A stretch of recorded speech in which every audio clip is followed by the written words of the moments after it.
How y'all doing on this Sunday morning, July 5th, 2020? This crazy year. Some people celebrated 4th, some people didn't. You got some people angry at the people that don't want to celebrate it, and you got some people that are angry at the people that do celebrate it. Whatever you do is whatever you do. I mean, it's serious, but it's really not that serious. I mean, come on. I mean, we were slaves when the 4th came out, so if you don't want to celebrate it, that's fine, whatever you want to do. And the people that celebrate it shouldn't hate those people. But anyway, do what the hell y'all want to do.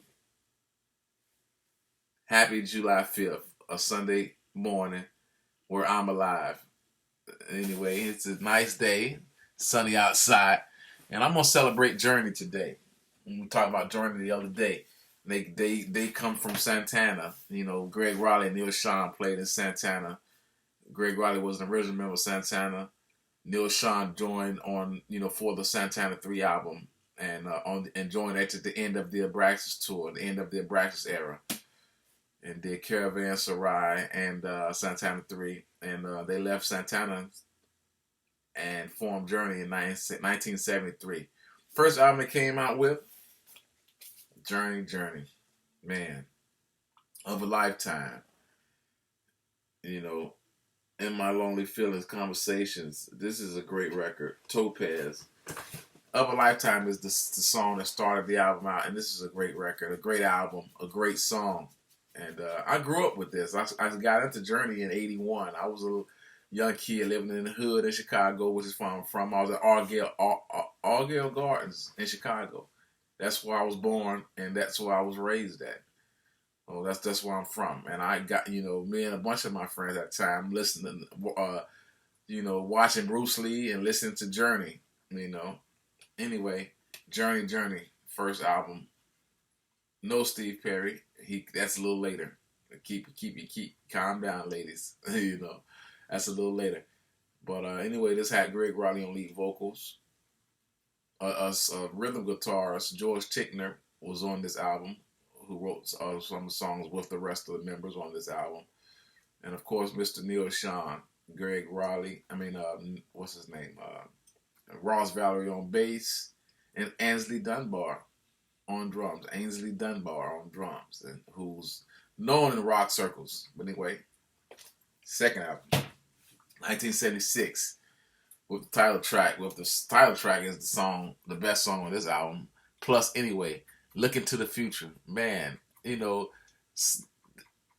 is another promo one that I've had forever. This is music that a lot of people slept on. It wasn't commercial.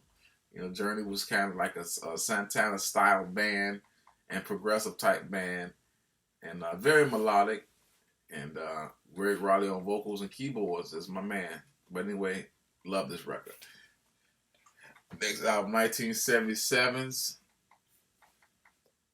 Next. They kind of calmed down a little bit. It did, stop doing some of their stuff that they was doing, not stop being as progressive, but was still a rocking band, and put more melody and put more emphasis in the songwriting, which was this album here. 1977's Next. Look at Neil Sean's fro. The cool Greg Raleigh, Ainsley Dunbar, and Ross Valerie on bass. They decided this time, they needed a front man, a lead singer, which Ainsley Dunbar. Hey, Zeus, that's my buddy back there. What are you doing? Anyway, you got the 1977's with Steve Perry album Infinity that has Lights, Will in the Sky, and the legendary Feeling That Way Anytime with Greg Raleigh co-lead vocals with Steve Perry. Steve Perry is one of them vocalists that sounds like, Sam Cooke, Otis Redding, and kind of like an American version of Rod Stewart, because they both kind of have the same influences. And Lights was a hit, and they did a lot of touring, and to get the band more commercial at that time.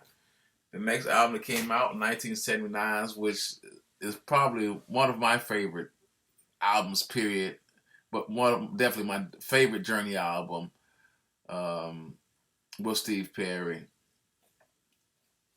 Evolution. Yeah, Evolution. Look at the art cover. Cool picture in the back. I always like that. Look at him. Steve Perry here.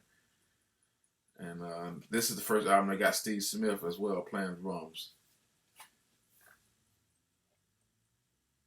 The song on here was, Just the Same Way with Steve Perry and Neil and Greg Raleigh singing together, and yeah, it's a great record. I like it a lot.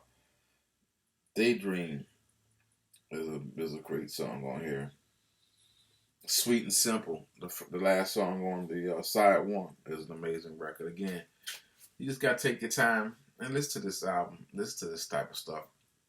Great record, great record, great record. Zeus, stop that. You gotta calm him down. What you doing back there? Come in, come on. Okay, calm yourself down, buddy. My little buddy. Then after that, they came out with 1980s album, Departure, Someday Soon, Any the Way You Want It was the first song on the album, and it just is, again, Journey, they were a great soulful rock band. I feel that they were, they were a great soulful rock band. They had a lot of soul and rock and melody involved. This is one of the last studio albums that they did with Greg Raleigh. Next to the last one, look at this back cover and look at them, As a kid, I was like, these dudes look like, women long hair, But again, when I was growing up in Chicago and listening to this stuff and looking at this stuff, I was like, wow, blow me away. Just looking at the albums in the stores and Journey, Departure. Look at the album cover. Look at that album cover. Yeah.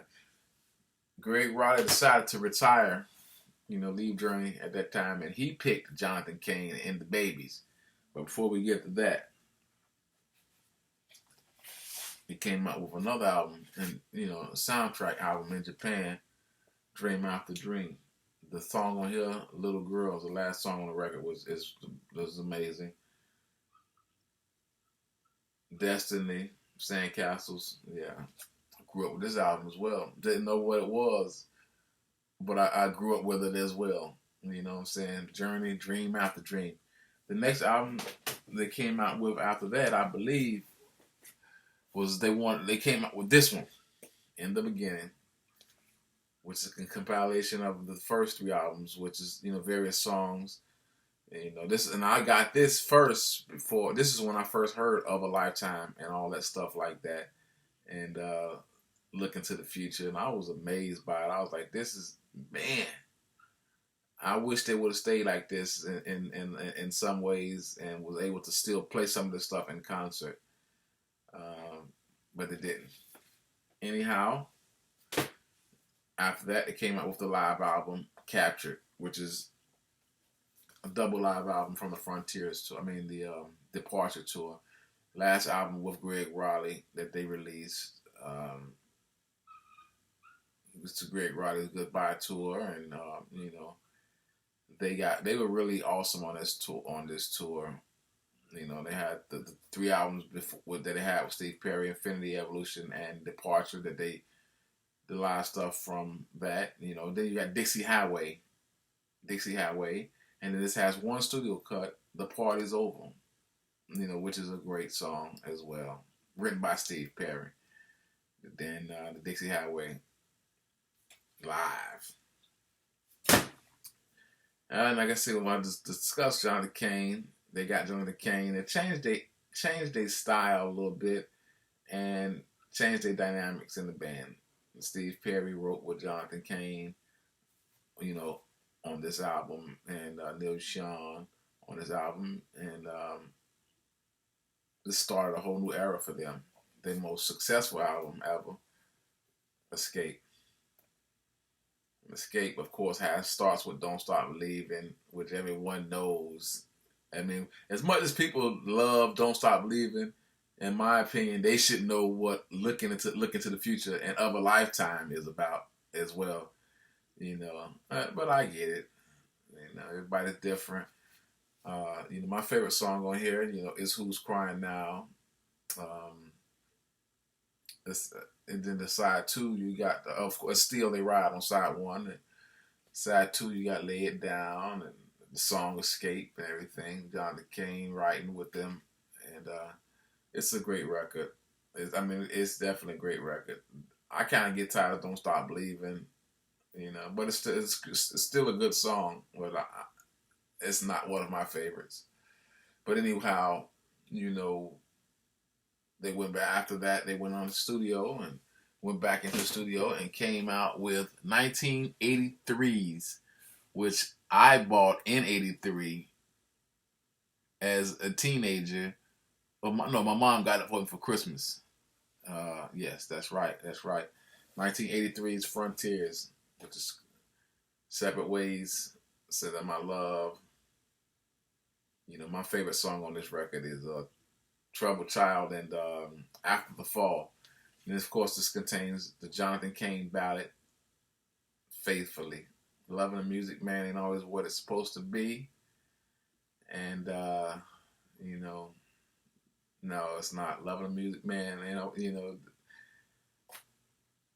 you got the ups and downs of it. And but anyway, I love my music, and I love Journey. They were one of my first rock bands that I got into. I had like a good 10 years where I didn't listen to them in a while when I got into getting into the old bands and stuff like that. But I grew up with Journey, definitely. Journey and Genesis around that time. But I'm going to do one about Genesis one day as well. But I love Journey. The next album they came out with was Raised on Radio. They got rid of Steve Smith and Ross Valerie at that time. And had rhythms, had Randy Jackson playing bass. We had Crazy Hair. And I actually saw them live that year, 1986. The Omni, after I moved to from Chicago in '85. By '86, I met some friends, and they wanted to go to a rock concert, and I went to my first rock concert at that time, which was Journey, and I saw them, and I was big Neil Sean, there really for Neil Sean and Steve Perry. I was there for them. But anyway, I love Journey. Again, thank you. This Conversations in C minor. This is Curtis Davis, Conversations in C minor, July 5th, 2020. Y'all have a nice day. Stay alive, stay safe, and stay blessed. Thank you so much.